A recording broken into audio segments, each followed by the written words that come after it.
میں نے تو صرف بہو کو اپریشیٹ کیا تھا.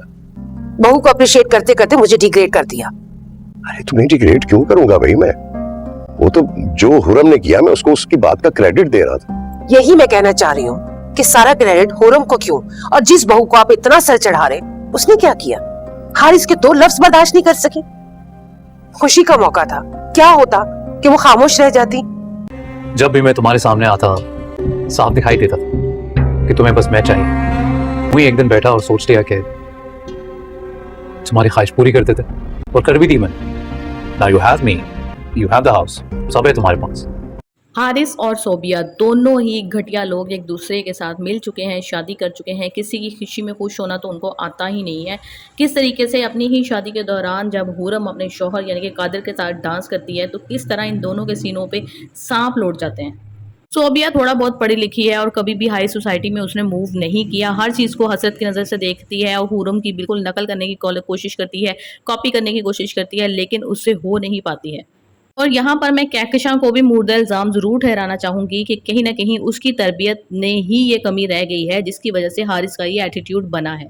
کیونکہ ہمیشہ اس نے حارث کی ہی تعریف کی، اور قادر جو تھوڑا سا اسے کم تھا. ہر انسان، ہر اسٹوڈنٹ جو ہے نا وہ بالکل نمبر 1 پہ نہیں آ سکتا. کبھی کبھی انسان کے اندر پڑھائی کے علاوہ اور بہت سی دوسری ایکٹیویٹیز بھی ہوتی ہیں اور بہت سی دوسری کوالٹیز بھی ہوتی ہیں جن میں وہ آگے ہوتا ہے. کئی انسان ایسے ہوتے ہیں جو تعلیم میں پیچھے ہوتے ہیں لیکن وہ عام پریکٹیکل لائف میں ان لوگوں سے بہت زیادہ آگے نکل جاتے ہیں جنہوں نے پی ایچ ڈیز کی ہوتی ہیں، جنہوں نے اسکالرشپس لی ہوتی ہیں.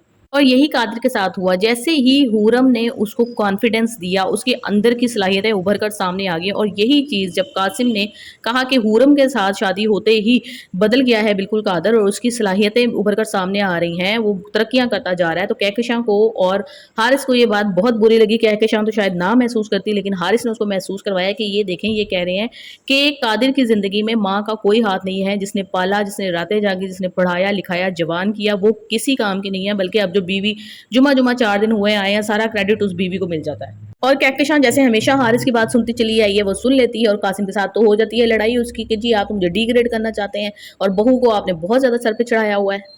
یہی کشمکش چلتی رہے گی. جو حارث ہے وہ چاہتا ہے کہ میری بیوی جو ہے نا صوبیہ، اس کی ساری تعریفیں کریں، بس جس طرح سے حرم کی تعریفیں ہوتی ہیں اسی طریقے سے ہوں. لیکن صوبیہ کے اندر کوئی کارکردگی ہوگی تو تعریف ہوگی نا. اب جی صوبیہ کی زندگی ہونے والی ہے عذاب. اس نے جو ظاہری چمک دمک دیکھ کر شادی کی تھی، ہیرو لگتا ہے جی، بالکل ہیرو لگتا ہے. دل میں اس کے سما گیا تھا وہ شخص.